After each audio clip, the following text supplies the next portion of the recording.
So it's like, come here and get this degree or certification in 18 months and then you can go make all the dollars. There's a lot of marketing and advertising with these schools, and that's where a lot of the dollars go. Hey, everybody.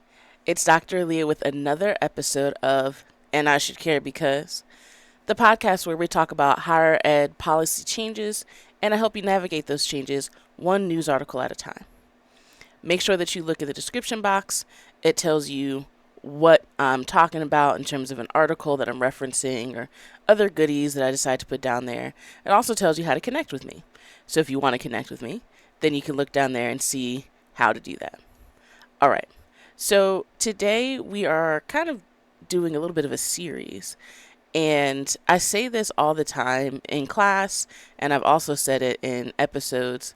College is a business, honey. It's one of my favorite things. And I feel like that can be taken with like kind of a negative connotation. So I just want to clear that up and talk about more of the nuts and bolts of how colleges work and give you some terminology and help you understand what you're getting into when you're looking at all these schools, whether you're looking at schools for undergrad, grad, professional, whatever level. It will just help you understand kind of how the college works. And I use college and university interchangeably. There are technically differences, but for the sake of this conversation, I'm going to use both and mean the same thing, okay? So I just want you to have a better understanding of how these schools work so that you can make the most informed decision when you're choosing where to go and you're choosing what programs and all the things. So there is a link below. It's not like your typical news article like, today, this just happened. It's not that kind of an article, but it's an informative article that talks about several things that we're going to cover today. The first is talking about public versus private colleges and universities. There is a difference. The major difference is where they get their money, right? So private schools get the bulk of their money from investments, from private donations, aka fundraising, and they also get it from tuition. However, with a public school, we're talking about state and federal government funds. That's where the bulk of their dollars come from that, run things. That doesn't mean that you don't get private donations. It doesn't mean that tuition doesn't play a role. That's not it at all. It's just that they receive a lot of money from the state and the federal government to run things. Doesn't mean that you can't get federal aid at a private school. No. Doesn't mean that private schools don't get federal or state funding. They do. It's just not the bulk of their dollars. Okay? So that's one thing. Now, there's so much in here. I have my notes next to me. So, child, you see me looking down is because I want to make sure that I get all the things in here. Okay? So, that's the main difference, where they get their money. But let's also talk about what it means to be at a public versus a private institution. Okay? So, with public schools, we're generally talking about larger schools, the state schools. So, there's probably some kind of a system.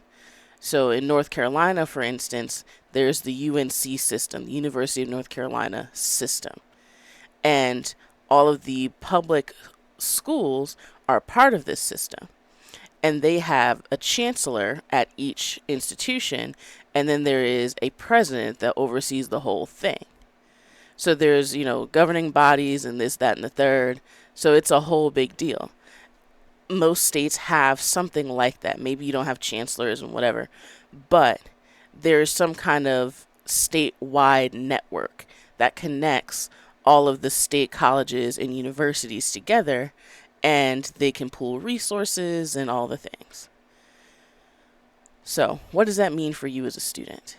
What it means is, by and large, the public-run universities are probably going to be bigger.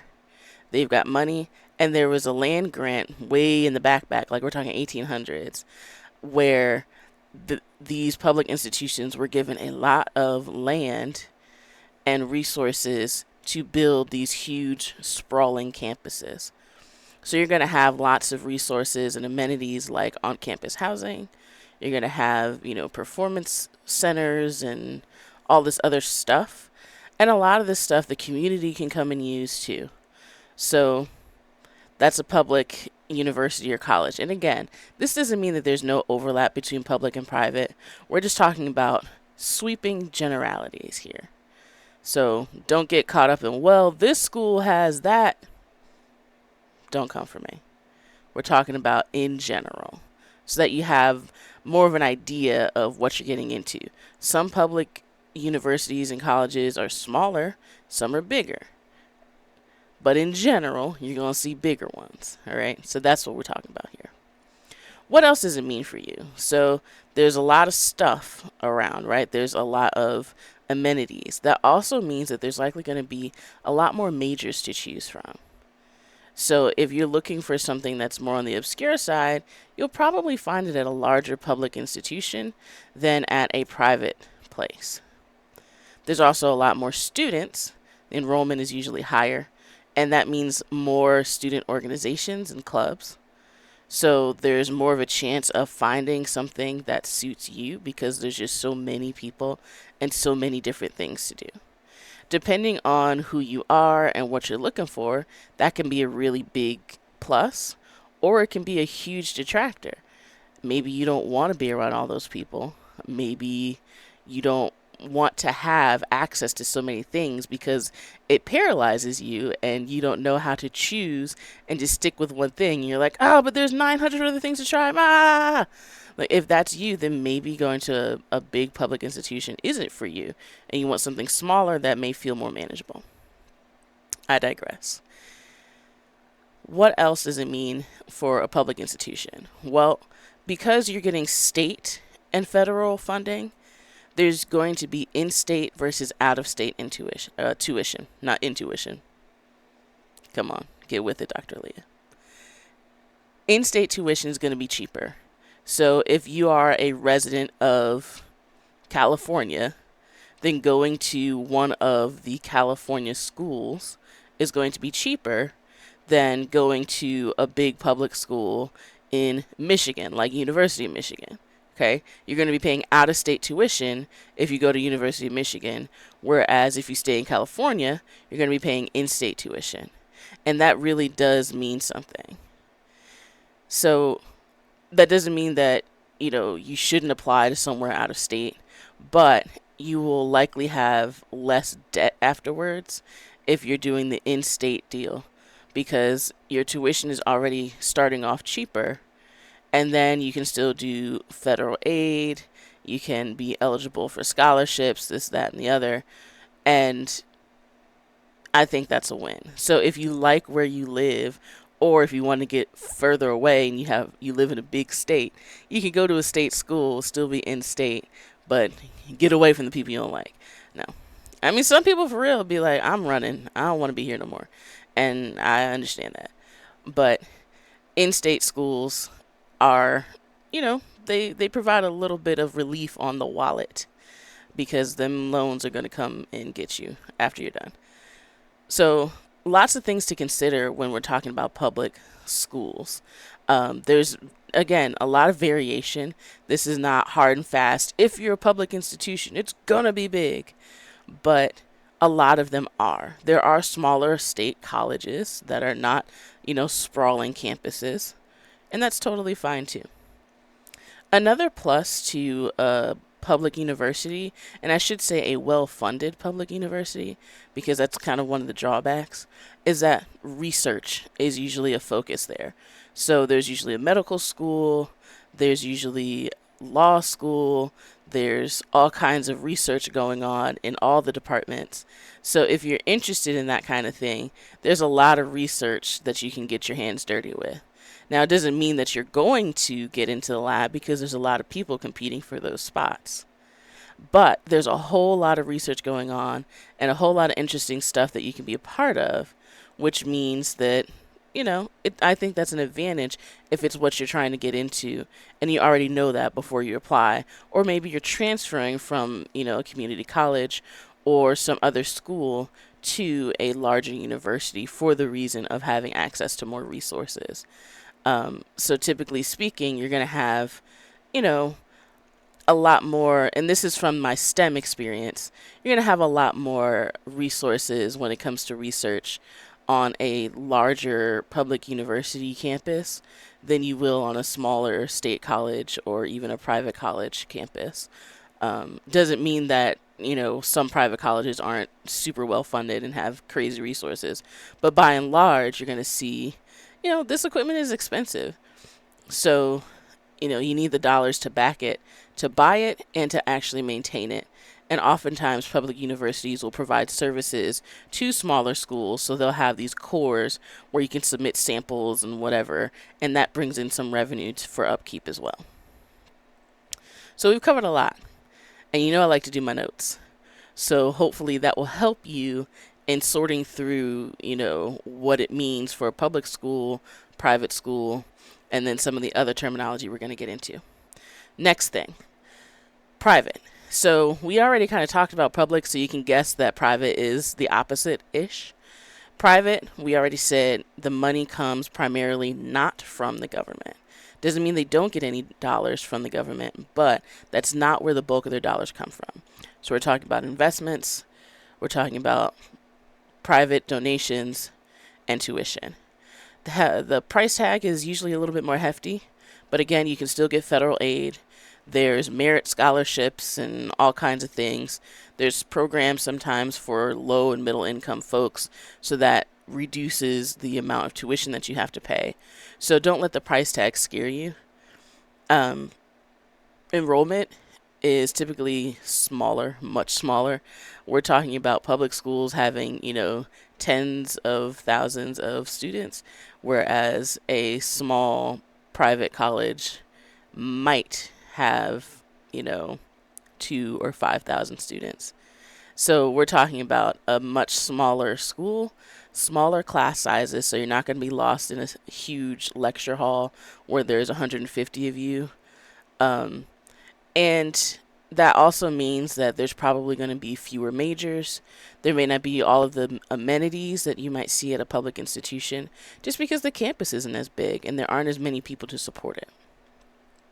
You're not going to see as many student run organizations because there ain't that many students.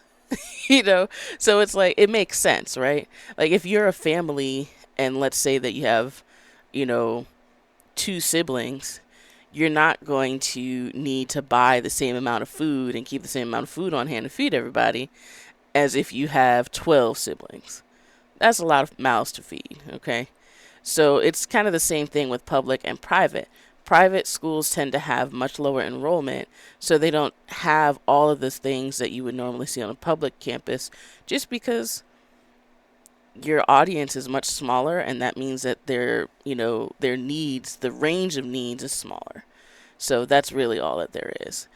Private colleges sometimes have more prestige associated with them, but that's kind of a sticky one because there are plenty of state universities that are also prestigious. So it's kind of one of those, like, okay, Harvard is private, so it's, like the Ivy League schools are private. They're not public universities, so okay, fine, there's more prestige there, I guess. But more and more, that kind of doesn't matter because of accreditation and all that stuff. So private colleges and universities, I think the biggest difference is the price tag, and the amenities may be fewer and smaller class sizes. Depending on who you are, that could be a good thing or a bad thing. If you like a lot of people, don't go to a small school. If you want, more of a community feel, then maybe a smaller school is better for you. And you can find a smaller public school, but private colleges and universities are typically going to be smaller. I don't think that it's fair to assume that just going to a smaller school means that you're going to have more community. If they don't have what you need, if the student body doesn't, embody who you are, if there's no place for you, then you can still fall through the cracks. You can still feel very alone. So I don't want you to be misled like, oh, well, I want to feel like I'm in a community, so I'm going to go to a small school and it's just going to happen. Just like with networking. Smaller school means that you'll likely have more face time with professors, and you have the opportunity to make more of these connections with your peers and faculty and staff. However, you still have to put in the work. So just because you go to a smaller school, it doesn't mean that you automatically get these things. I think that it's possible that the barrier may be a little bit easier just because there aren't as many people, but you still have to do a substantial amount of work. So that's public versus private. Now we need to talk a little bit about their organization. There's nonprofit and then there's for-profit schools. And we're not going to spend a whole lot of time on this, but this is the setup for the next episode in the series. Nonprofit, we're talking about schools that, when they get all their money, right, and they do all of the things, if there is a profit, aka dollars that don't need to be expended for anything, all of the campus bills are paid up and everything like that, then there's some money left over in the pot. And that money, they can't just keep it and hold on to it. They have to do something with it. They can't turn a profit. So that means that they're going to be investing in the campus. They're going to be investing in the infrastructure. So maybe updating buildings or updating technology, those kinds of things, right? Renovating, all of the things. But it doesn't have to be that. So remember that we got to pay people. So the president or the chancellor gets paid. You've got all the faculty, all the other administrators, so vice president, you've got all the deans, the provosts, like all the people, kind of the C-suite of the educational world. We're talking about a lot of people that get paid, right? And what also comes out of this money is raises. So you want to be careful and look at, okay, are these schools investing in their campus or are they investing in administrators' wallets? So some places you're like, okay, so this building does not smell right. And yet somehow the president got raises for 3 out of 4 years. You know what I'm saying? Or if it's a place that has, a lot of athletics going on. So a nonprofit school can be public or private. Okay. So a lot of the public schools, big sports like talking about, in the South with their football, talking about Midwest with their football. So there's a lot of dollars in Division I sports. We could be talking about things like the coaches getting raises, athletes getting all types of crazy perks. All of that stuff comes out of the money pot before it's called profit. So looking at what the school is investing in and what big projects they've done over the last few years will definitely help you understand how much they value their students and if there are some student populations that there's more value placed on because they can get more dollars out of them. Okay. Then we have for-profit schools. For-profit schools are exactly that, for-profit. So you're not going to have a public school that is for-profit. If it's for-profit, it's going to be private. So all of their money is coming from tuition, investments, and the like, not from federal or state government. You can still get aid, but a lot of students have to take out, personal or private loans. So we're looking at student loans through like a Chase Bank or, I don't even know the names of other banks.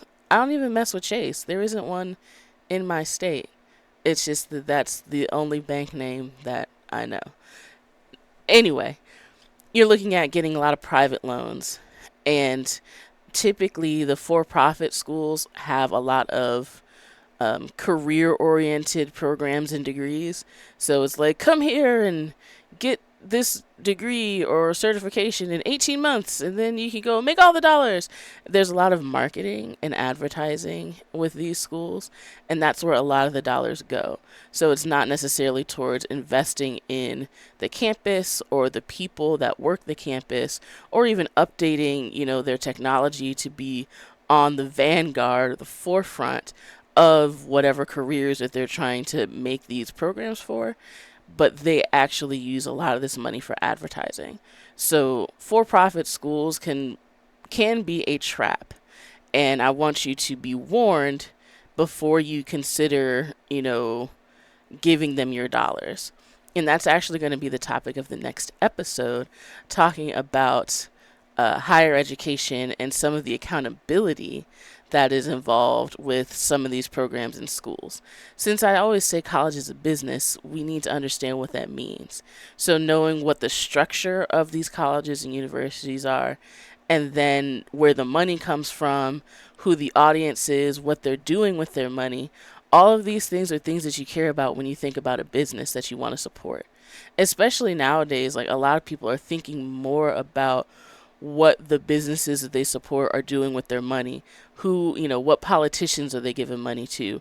What charities are they giving money to? And you can come under a lot of, um, you know, slander and a lot of pressure from the public to do something or not do something because, people with their dollars support you. So if you're doing something that the majority of your customer base is not okay with and they find out, they may not be your customer base anymore. And it's the same thing with a college or university, that if they're doing things that students don't like, or the people who pay for students to be there, aka the government, then there's consequences. And usually the consequence is you don't get dollars. And if they don't get dollars, then they can't do anything. So it's the ultimate way to control a business, by controlling the flow of dollars. So we're going to continue this next time, talking about higher ed and what teeth they have to hold places accountable. There's been so many stories about students feeling like they spend all this money on degrees and don't have a whole lot to show for it.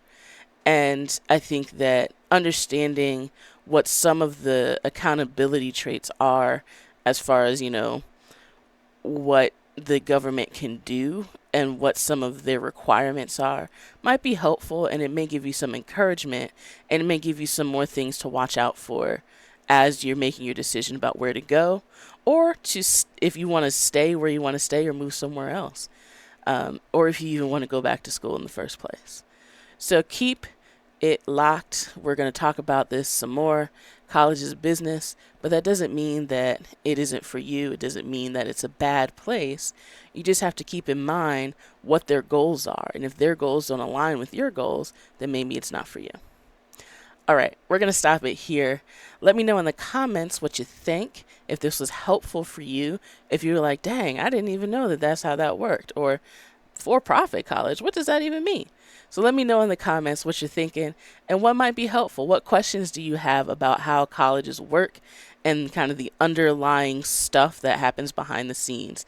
I don't know everything, but I'm good at research. So put your questions in the comments, or you can hit me up on Twitter, and make it a great day.